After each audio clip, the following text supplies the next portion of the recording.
सबसे पहले तो पूरे हरियाणा को रामनवमी की बहुत बहुत शुभकामनाएं। भगवान राम आप सबके जीवन में बहुत खुशियां दे, ये हम सब की तरफ से आपको दुआएं हैं। जाति से ब्राह्मण हूँ, नाम मेरा विनय वत्स है और शायद कुछ साथी होंगे जो मुझे नहीं जानते होंगे हरियाणा में। आज आप सब साथियों से रूबरू होने का मेरा एक जो मेन विषय है वो यह है कि मैंने एक हफ्ते पहले दुष्यंत जी को अलविदा कहा था, परंतु तब से सभी साथियों के फ़ोन आ रहे थे कि जी आपने दुष्यंत जी को अलविदा कहा क्यों है। उसी सिलसिले में अलग अलग लोगों का जवाब दूं, इससे अच्छा है कि आप जैसे मीडिया के हमारे जो साथी यहाँ पहुँचे हैं, आप सबके माध्यम से पूरे हरियाणा में ये आवाज़ जाए कि हमने दुष्यंत जी को छोड़ा क्यों है। दुष्यंत जी मेरे बड़े अजीज मित्र हैं। आज से 10 साल पहले जब मैं दुष्यंत जी के साथ जुड़ा तो उनकी मित्रता को देखकर ही मैं इतना प्रभावित था कि मैंने उनके साथ बहुत समय अच्छा बिताया। परंतु जब से सत्ता आई है तब से ये मित्रता धीरे धीरे कम होने लगी। कारण था दुष्यंत जी के चाणक्य, जो ये कहते हैं कि हम हैं जिन्होंने दुष्यंत जी को डिप्टी सीएम तक पहुंचाया है। मैं आप सबके माध्यम से दुष्यंत जी से एक इल्तिजा करना चाहता हूं कि मैं तो चलो छोड़ गया, राजनीति में पार्टियां बदलना एक बहुत साधारण बात है, कभी कहीं, लेकिन बड़ा दुखी मन से दुष्यंत जी को छोड़ा। उनको बड़ा अच्छा नेता मानता था मैं। और लेकिन बात आएगी उन चाणक्यों की जिन्होंने ये कहा कि हमने दुष्यंत जी को बनाया है और हम ही हैं जो सर्वे सर्वा हैं। उन चाणक्यों की नीतियों से दुष्यंत जी को बचने की आवश्यकता है। वो चाणक्य जो आज जो साथी हमारे युवा साथी दुष्यंत जी के प्रत्येक कार्यक्रम में नारे लगाते हैं, आया आया डिप्टी सीएम आया, आया आया सीएम आया, तो पोजीशन ये ना हो जाए कि भाई आया आया सीएम का नारा तो छोड़ें, कभी आया आया डिप्टी सीएम भी ना रहें। जो मेरे जैसे या हरियाणा के और पदाधिकारी लेवल तक के लोग आज उस स्थिति में बैठे हैं कि वो ये सोच रहे हैं कि आज काम बने, कल बने, परसों बने, हाजिरी लगा लगा के पागल हो चुके हैं हमारे साथी। आज की परिस्थिति ये है कि दुष्यंत जी को खुद सोचने की आवश्यकता है कि पार्टी में हो क्या रहा है। आप सबको बुलाने का और ये जो बात मैंने कही है इसको कहने का सिर्फ और सिर्फ मकसद मेरा यही था। मैं पार्टी छोड़ चुका हूँ, मेरे सारे साथी पार्टी छोड़ चुके हैं। हरियाणा में ख़ास तौर पे हमारे ज़िले में हम 2 ब्राह्मण थे, पहला राम कुमार गौतम जी, दूसरा मैं, जो दुष्यंत जी की पार्टी को आगे बढ़ाने में और ख़ास तौर पे ब्राह्मणों के वोट दिलवाने में सक्षम थे। परंतु पहले तो राम कुमार जी गौतम जी का तो आपको सबको पता ही है, एक तरफ बैठा दिए हैं वो। दूसरा आज ये स्थिति आ गई है कि मेरे को भी एक साइड में बैठा दिया। हमने वोट दिलवाए थे हमारे दम पे और वो दुष्यंत जी को दिलवाए थे, ना कि चाणक्यों को। आज दुष्यंत जी से सिर्फ और सिर्फ आप लोगों के माध्यम से एक ही बात कहना चाहूँगा कि मैं, मेरे सभी साथी और ख़ास तौर पे हरियाणा का ब्राह्मण आपसे बहुत दूर जा चुका है।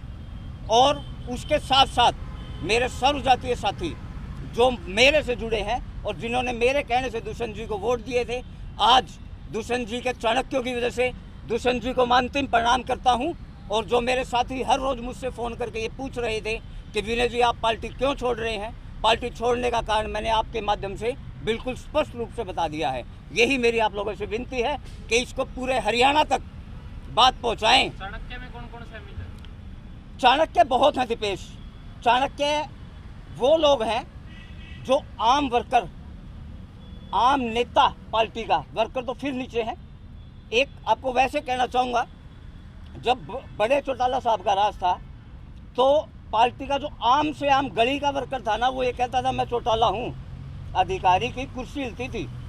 आज की पोजीशन क्या है कि वर्कर तो छोड़े आप, जो पार्टी के नेता हैं वो अधिकारियों के दरवाजे के बाहर 2-2 घंटे खड़े रहते हैं। तो क्या समझे उस बात को, ये निर्बलता है, यही सच्चाई है। और है कौन को नाम किसी का बता पाए 2000? एक्चुअली जी राजनीति में नामों की चर्चा करना सर्वेश जी ज़्यादा अच्छा नहीं है। दुष्यंत जी जानते हैं उनके चाणक्य कौन हैं। वो लोग कहते हैं कि हमारी 15-20 की टीम थी जिन्होंने दुष्यंत जी को इस लेवल पे लाके खड़ा कर दिया, लेकिन उनको ये समझना चाहिए कि हम पिछली सरकार में कितनी सीटों पे थे और आज हमारे कितनी आई जब हम अलग हुए। दुष्यंत जी को भी बताया कि आपने चाणक्य खराब कर रहे हैं। ये आप लोगों का माध्यम जो मैंने चुना है इसीलिए तो चुना है। दुष्यंत जी तक तो चाणक्य पहुँचने ही नहीं देते लोगों को।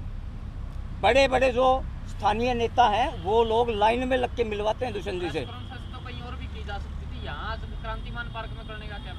क्रांतिमान पार्क में जब मैंने सबसे पहले राजनीति शुरू करी थी युवा से, मैं एक रोड शो निकाल के लेके आया था 5000 बाइकों का छोटी सात रोड से, और यहीं से मैंने आशीर्वाद लिया था सर्वप्रथम। और आज जब मैं नई जो चीज़ सोच रहा हूँ तो वो भी इन्हीं के चरणों से शुरू हो तो ज़्यादा अच्छा है। कौन सी पार्टी में जाने का इरादा है? पार्टी में जाने का अभी तो कोई इरादा नहीं है। अभी तो कुछ समय आत्म मंथन करना चाह रहे हैं कि हमने कहाँ गलती करी, क्यों करी और किसने हमसे वो गलती करवाई। आज आत्म मंथन का समय है, कुछ समय खुद पर दे रहे हैं, कुछ समय बाद देखेंगे, साथियों को बुला रहे हैं दिवाली के ऊपर, उनसे विचार विमर्श करेंगे कि क्या करना चाहिए भविष्य की राजनीति के लिए। जी, आपने दो बातें कही। एक आपने कहा कि चाणक्य खराब कर रहे हैं, दूसरा आपने कहा कि अधिकारियों के बाहर जो है, दफ्तरों के बाहर जो है वर्कर्स को काफ़ी इंतजार करना पड़ता है। जो अधिकारियों के बाहर की बात होगी वो सरकार के ऊपर बात आएगी, तो दो बातें अलग अलग होगी। यहाँ समस्या बीजेपी की नहीं है। यहाँ जिस पार्टी से मैं हूँ हमारी कितनी चलती है, हमारी इसलिए नहीं चल पा रही है क्योंकि वो जो 5-7 लोग ऊपर बैठे हैं ना, वो लोग ही ये चाहते कि पहले हम लोग उनके पास जाएं, फिर वो लोग उन अधिकारियों को फ़ोन करें, फिर हम वहाँ जाएं। अब मेरे साथ खास तौर पे हिसार जिले का ब्राह्मण समाज जुड़ा हुआ है। उस ब्राह्मण समाज का दायित्व मेरा है, जवाबदेही मेरी है। उसके अलावा अन्य जातियों के साथी, मेरे बरवाड़ा हल्के के लोग, हिसार शहर के लोग, वो लोग तो मेरे पास आते हैं। मैं हर साथी के लिए वहाँ चाणक्यों के पास जाऊँ, फिर वो चाणक्य यहाँ फ़ोन करें, फिर मैं यहाँ पहुँचूँ, तो वो तो मेरे लिए एक बहुत छोटी राजनीति हो गई। आज इसीलिए मैंने फिर ये फैसला किया कि अब यहाँ शायद पार नहीं पड़ने वाली। बीजेपी वालों की खूब चलती है, हमें भी नीचा दिखाने में कसर थोड़ी छोड़ी जा रही है। कौन सी पार्टी ठीक ठाक काम कर लेती है आपकी नज़र में? सर्वेश जी, पार्टियाँ तो सभी ठीक ठाक काम करती हैं अगर उसका सर्वे सर्वा अच्छे से सुने तो हर एक की। यहाँ समस्या अच्छे से सुनने की है। तो आप दुष्यंत जी के सामने भी तो ये बातें आपकी रख सकते थे। दीपेश दुष्यंत जी से 2-3 बार इन बातों के विषय में चर्चाएं हुई, लेकिन उसका कुछ सकारात्मक पहलू मेरे सामने आया नहीं, इसीलिए फिर ये कदम उठाना पड़ा है। दुष्यंत चौटाला जी को आपकी पार्टी का सर्वे सर्वा सही काम नहीं कर रहा या गठबंधन का कोई असर है? मैं यहाँ गठबंधन पे बात नहीं करूँगा क्योंकि मैं सिर्फ मेरी पार्टी का नेता था। जो हमारे सर्वे सर्वा हैं वो तो एडमिनिस्ट्रेटर से घिरे हुए हैं। बाय चांस उदाहरण के तौर पे जो वो हिसार जिले में आते हैं ना, तो 3-4 महीने में एक बार आते हैं। आए, उनको सारा एडमिनिस्ट्रेटर घेर लेता है, डीसी, एसपी, उनके गार्ड। आगे की जो आम वर्कर, मैं आम वर्कर के तहत बात करूँगा कि आम वर्कर जब तक दुष्यंत जी से मिलने के लिए पहुँचता है ना, तब तक तो दुष्यंत जी का निकलने का समय हो जाता है। और पार्टी के 5-7 जो फिर वही चाणक्य 5-7 जो चाणक्य है ना, वही उनके चारों तरफ घिरे रहते हैं। तो सर आपने जो नाम लिया हो तो बहुत बड़ी शख्सियत रहे हैं, तो इतनी बड़ी शख्सियत वो हैं क्या जिनका आप जिक्र कर रहे हैं? सर्वेश जी, ये जिक्र मुझे क्यों करना पड़ा? चाणक्य है ना, चाणक्य ब्राह्मण थे, मैं भी ब्राह्मण हूँ। चाणक्य वो इसलिए कहलवाना चाहते हैं कि आम वर्कर उनको नमस्ते करे। दुष्यंत जी सिंगल आदमी हैं, उन्होंने 5-7 छोड़े तो इसलिए थे कि पूरे हरियाणा को संभालेंगे। वो 5-7 जो छोड़े ना, वो लोग वो थे जिनको उनके घर का, गांव का पड़ोसी कुर्सी पर बैठने तक के लिए नहीं पूछता। अब उनको मिल गया पूरा हरियाणा मज़ा लेने के लिए। जैसे ही उनको पूरा हरियाणा नमस्ते करने लगा, तो नमस्ते करने के बाद आदमी धरातल से भी आसमान तक पहुंच जाता है। इन लोगों को ढूंढना पड़ेगा, वो चाणक्य को उन्हें बता देते तो ज़्यादा आसानी होती। पता है सर्वेश जी, अगर मुझे राजनीति छोड़नी होती ना, तो मैं चाणक्य के नाम भी बता देता। राजनीति के कुछ मायने हैं, आप सीनियर पत्रकार हैं, आपको मेरे से ज़्यादा बखूबी पता है कि नामों की चर्चाएं जो आज मैं कहना चाहता था आप सबके माध्यम से, वो हर जगह पहुंच जाएगी बात। आपकी बातों से ये भी लगता है कि दुष्यंत चौटाला अपने वर्कर्स को कम टाइम देते हैं, कैसा? यही सच्चाई है। दुष्यंत जी तक तो पहुंचने ही नहीं देते ना हम वर्कर्स को। फिर आने वाले वक्त में क्या जनाधार रहेगा जेजेपी का? भाई ये तो समय बताएगा। अगर आज जैसी पोजीशन रही वर्करों की, ऐसे इग्नोर किया गया वर्करों को, लीडरों को इग्नोर किया गया, तो आगे क्या व्यवस्था कर पाएंगे? वोट तो वर्कर ही मांगता है पार्टी के लिए। पूर्व चुनाव में आपकी क्या भूमिका रहेगी? आदमपुर उपचुनाव मेरी कॉन्स्टिट्यूंसी से बाहर की बात है, तो शायद मैं आपका जवाब नहीं दे पाऊंगा। भविष्य में पॉलिटिशियन आप किसी का समर्थन करते हैं वहाँ? नहीं। क्योंकि आप बरवाड़ा के सीनियर लीडर रहे हैं, आप टिकट भी मांग रहे थे पिछले चुनाव में, तो जाहिर सी बात है कि साथ लगता हल्का है तो दिलचस्पी हो जाती है। वैसे में क्या देखते हैं? सर्वेश जी, अगर यही इलेक्शन 1-2 महीने बाद होता ना तो थोड़ी दिलचस्पी दिखाते। अभी तो जो मेरी 10 साल की पीछे की मेहनत थी ना, वो ख़राब हो गई है। मैं शायद सही जगह नहीं जुड़ पाया। जो मेरा अंतरात्मा मेरे लिए जो जवाब देती है वो शायद मैं नहीं कर पाया, तो मैं खुद ही पे ही चिंतन करने में लगा हुआ हूँ पिछले क्या काफ़ी कोई समय ऐसा से। पदाधिकारी है जिसकी नीतियों से आप प्रभावित हैं? मैं तो साक्षी सिर्फ और सिर्फ दुष्यंत जी की नीतियों से प्रभावित था। वो एक बात कहते हैं, बोला जब भगत जो होता है सीधा भगवान को जानता है ना, तो उसको पुजारी की आवश्यकता नहीं होती। मैं सीधा दुष्यंत जी से जुड़ा था। किसी समय ये जो भगवान की मैंने संज्ञा दी है, ये इसीलिए दी है क्योंकि जब मैं उनसे सीधा जुड़ गया तो मेरे को बीच में पुजारियों की आवश्यकता ही नहीं थी। लेकिन भगवान जब एक तरफ मुंह फेर लें और पुजारियों पे छोड़ दे मंदिर को, तो वो चीज़ फिर ज़्यादा दिन चलती नहीं है। भविष्य में क्या खामियाजा भुगतना पड़ेगा डिप्टी सीएम को इन सब चीज़ों के? पता नहीं, डिप्टी सीएम साहब बड़े हैं कितने एक समर्थकों के साथ में जेजेपी छोड़ी आप? भाई। दीपेश, संख्या नहीं बताना चाहता मैं, संख्या में दिखाना चाहूँगा। आप सभी आमंत्रित हैं, और कुछ ही समय में जब दिवाली के ऊपर मैं भव्य कार्यक्रम करूँगा, दिवाली से लगभग 20 दिन बाद, तो आप सबको संख्या का पता लग ही जाएगा। आप ये भी कहना चाह रहे हैं कि क्या सत्ता का नशा जो है दुष्यंत की फिर चढ़ चुका है? सत्ता का नशा नहीं कहूँगा मैं इसको। सत्ता का नशा तब चढ़ता है जब आप बहुत उलझुल तरीके से काम करें। यहाँ दुष्यंत जी बिल्कुल ठीक है, मैं बार बार आपसे यही कहना चाहता हूँ, मैं उनसे अलग हुआ हूँ लेकिन मेरे मित्रता में कमी नहीं आई है। समस्या नीचे वालों में है, जिन्होंने पार्टी वर्करों को, नेताओं को साइड लाइन कर दिया है। वो खुद को दुष्यंत समझने लगे हैं।